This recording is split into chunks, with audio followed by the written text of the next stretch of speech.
Bismillahirrahmanirrahim. Assalamualaikum warahmatullahi wabarakatuh. Syukur Alhamdulillah kita bisa berjumpa lagi di channel ini. Sholawat dan salam selalu dan tetap tercurahkan kepada junjungan kita Nabi besar Muhammad sallallahu alaihi wasallam.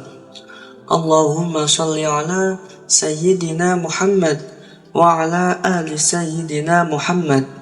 Harapan dan doa saya semoga saudaraku semuanya selalu diberikan kesehatan, dilapangkan rezekinya, diampuni dosa-dosanya, dan dipanjangkan umurnya.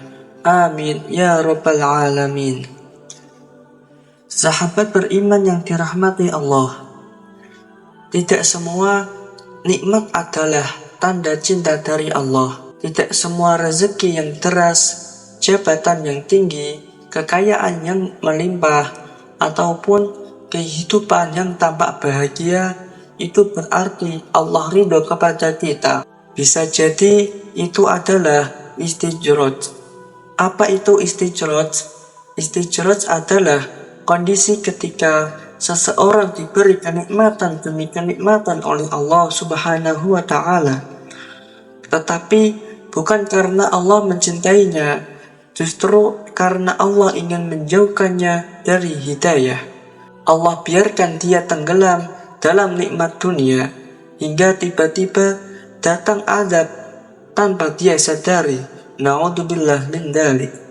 Allah Subhanahu wa Ta'ala berfirman dalam surah Al-An'am ayat 44. Maka tatkala mereka melupakan peringatan yang telah diberikan kepada mereka, kami pun membuka semua pintu-pintu kesenangan untuk mereka, sehingga apabila mereka bergembira dengan apa yang telah diberikan kepada mereka, kami siksa mereka secara tiba-tiba. Maka ketika itu mereka terdiam dan putus asa.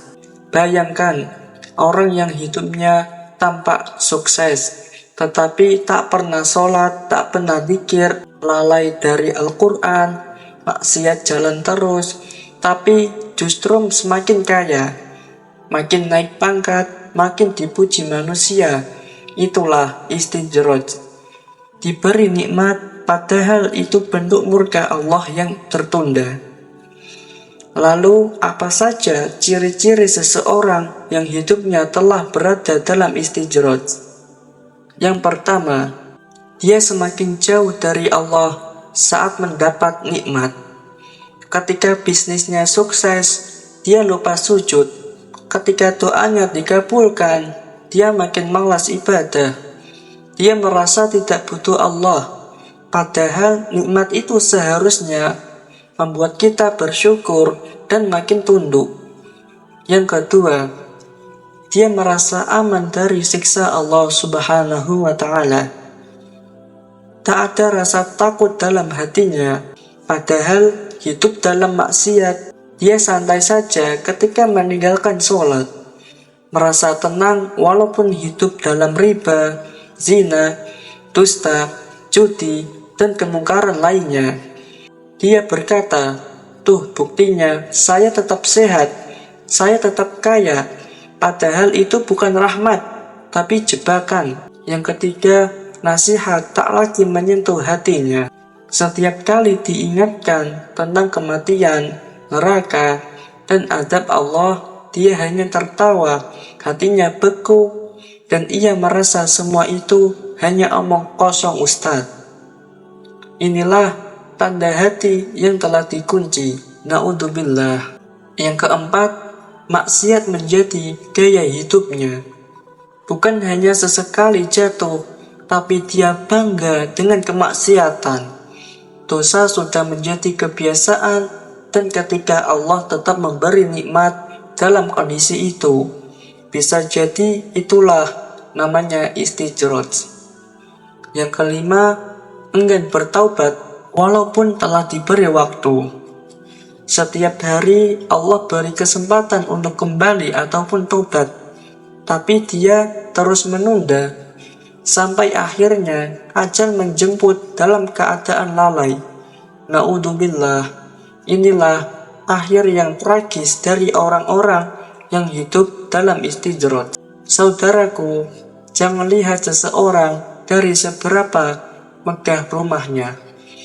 Jangan iri hanya karena saldo rekeningnya tebal. Bisa jadi semua itu hanya umpan dari Allah untuk menjerumuskannya lebih dalam. Lihatlah bagaimana Fir'aun yang mengaku sebagai Tuhan hidup dalam kekuasaan yang luas, harta tak terhingga. Tapi itu semua bukan tanda cinta dari Allah. Justru itulah yang namanya istijrot. Hingga akhirnya ditenggelamkan oleh Allah di Laut Merah. Begitupun juga Qarun, seorang miliarder zaman Nabi Musa. Hartanya begitu banyak hingga kunci-kuncinya saja dipikul oleh puluhan orang. Tapi dia sombong, lupa diri, dan akhirnya Allah benamkan ke dalam bumi bersama hartanya. Maka jika hari ini kita merasa hidup tenang, harta cukup, usaha lancar, rumah aman, jangan langsung merasa ini tanda cinta dari Allah. Tanyakan pada diri kita, apakah nikmat ini membuatku makin dekat dengan Allah, ataupun justru makin lalai dan menjauh? Jika kita semakin rajin sholat, makin lembut hatinya, makin mudah bersedekahnya, makin giat untuk mencari ilmu, maka insya Allah itu nikmat yang penuh berkah.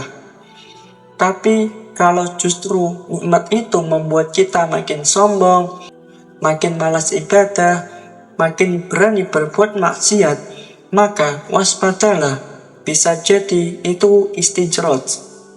Saudaraku, jangan tunggu sampai semuanya direnggut Allah baru kita sadar.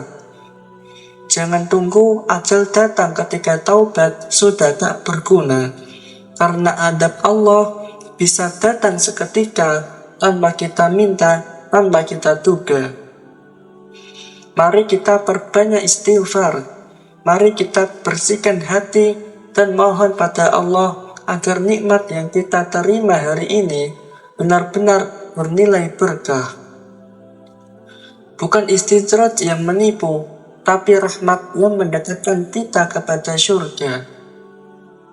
Ya Allah, jangan jadikan nikmat-Mu atas kami sebagai istijrot, dan jangan jadikan harta kami sebagai fitnah, serta jangan jadikan kehidupan kami sebagai kelalaian.